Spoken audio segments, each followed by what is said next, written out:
car fans? Welcome to the Muscle Car Modeler. My name is Raul, and this week I'm going to feature the finished build here of a car I've always thought was really cool from when I saw the movie and everything.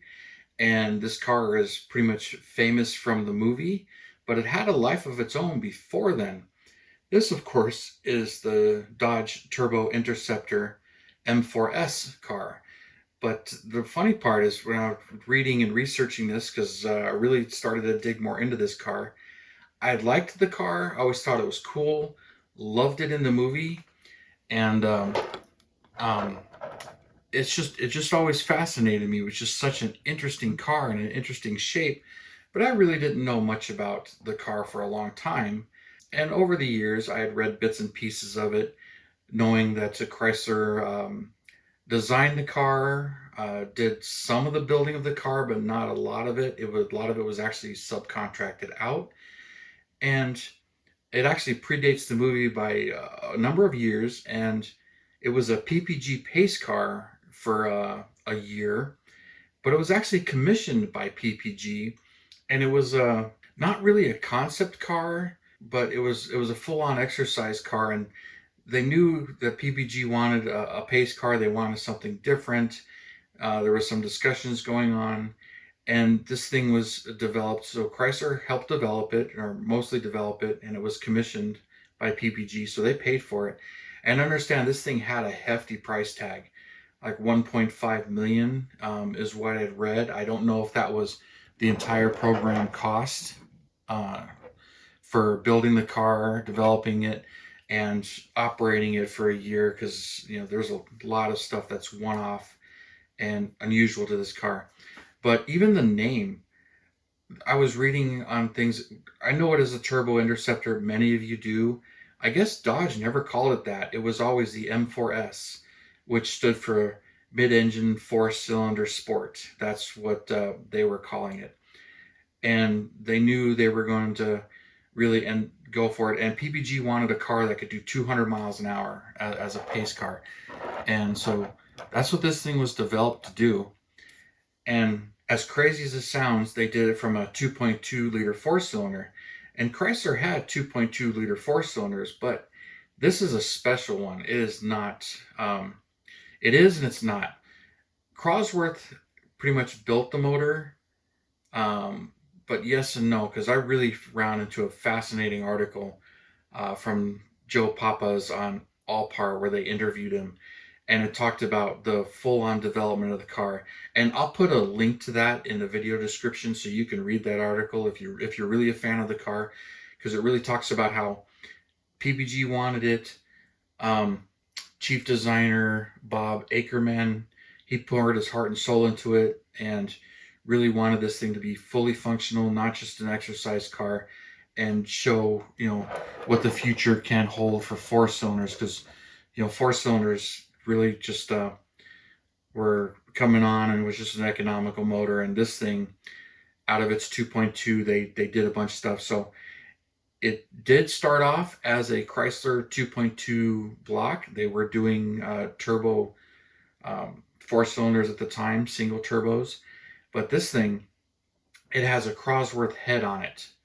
It's a 16 valve, so it's 4 valves per cylinder head, twin cam head, and it had the same, I guess on the Ford engine that this head came off of and designed for, had the same cylinder bores and spacing as the Chrysler motor. So they were looking into adapting this head to the block. Now, don't get any ideas. It doesn't go on your normal 2.2 cylinder block.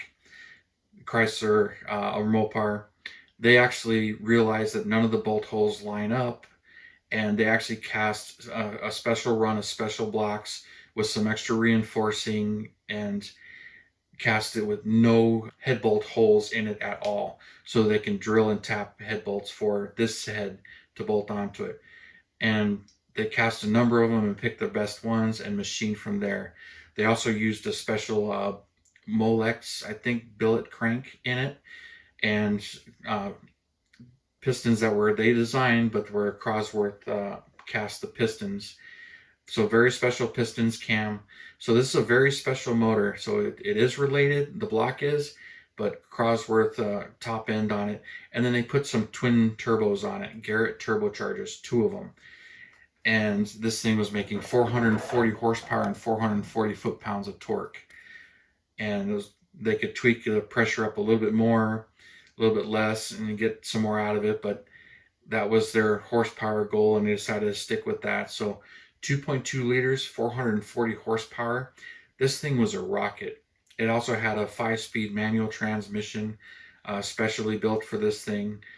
And I read somewhere on one place that it was a Chrysler design transaxle, but it really wasn't. It's unknown who actually owns the rights or who developed the tranny, because the article had some other stuff, the Joe Papa's article, and just fascinating stuff for me. It was just really enjoying reading that and some of the stories that they talked about building and developing this car. The body was designed by Chrysler designed the body, but 3D Industries in Madison Heights, they modeled the body and built the molds for it so they can build the body. And Special Projects Inc. in Plymouth, Michigan actually made the fiberglass panels for this thing. So it's an all fiberglass car. Now remember, this was actually in like 81, 82 when they were building and developing this car. So this is an all fiberglass body. But even Chrysler, they didn't have a mid-engine chassis to go with.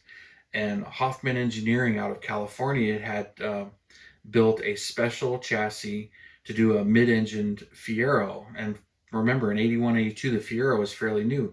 They built a full-on custom chassis, and the guys at Chrysler saw it and they liked it, but they wanted something similar, but more to their specs, where they can do what they did. They just hung a Fiero body on the chassis that they made, so they wanted to do the same thing, but they wanted a longer wheelbase. So they wanted a 100-inch wheelbase and then more room for this 4-cylinder, and designed this body for it. Now, when everything was said and done, they went and did their test runs trying to get this thing up to 200 miles an hour, and they were close. They hit like 185 is what I was reading in that article, and they were getting closer to 190, but disappointed. And I guess the final trick was they decided that they were going to put a different size tires on the rear, because they couldn't change the gear ratio, but changing the tire size, they can tweak the gear ratio a little bit. So they went with a different tire size, and they were able to get that thing up to 195 miles an hour, and they were so close at 200 mile an hour mark. But as I was reading in that article, I understand the motor blew the head gasket, and that pretty much sidelined it for that day. But PPG was extremely happy with the top speed of this thing. It was doing 0 to 60 in 4.1 seconds out of this thing. I don't know what the car actually weighed, but I'm sure it was light. And it didn't, when they were doing those tests and runs, they put a really big wing on it, and they were playing with the aerodynamics on it. But it wasn't pretty. It didn't have the really nice paint job and the full-on dressed interior. After it got that point, they finished the car, and PPG had painted it, and they did a black, and they did multiple layers of pearl on the outside. It's said to be about a $30,000 paint job on the car to get it all dressed up and how PPG wanted it. And PPG was the major paint supplier for Chrysler at the time. So when all of that was said and done, then it went into service, and in 1985, it was shown a couple of times. Chrysler was taking this thing out, showing it wherever they could, and PPG used it for the entire year for their IndyCar series as a pace car. So it did a whole year of pace car duties, and it had broke a few times, and there were some things going on with it, with any car in service being pushed to the limits, especially this car. And there was just a few stories about that and what they had to do to repair it. So when it was all said and done, the movie The Wraith was in development. And even reading about that, the director of that movie, he doesn't even remember how he got the car or landed the car. They were just looking for something unique, something that would stand out and be different. And they ended up getting this car. Now, the real car, it's in the movie, but only in a few scenes, not a whole lot of scenes. So most of the cars you see in the movie, they're all movie prop cars. They're fiberglass bodies made from Some say they made molds of this one. Other things say they actually got their hands on the original molds and used those. Not really sure. There's two stories there, and they made a number of them.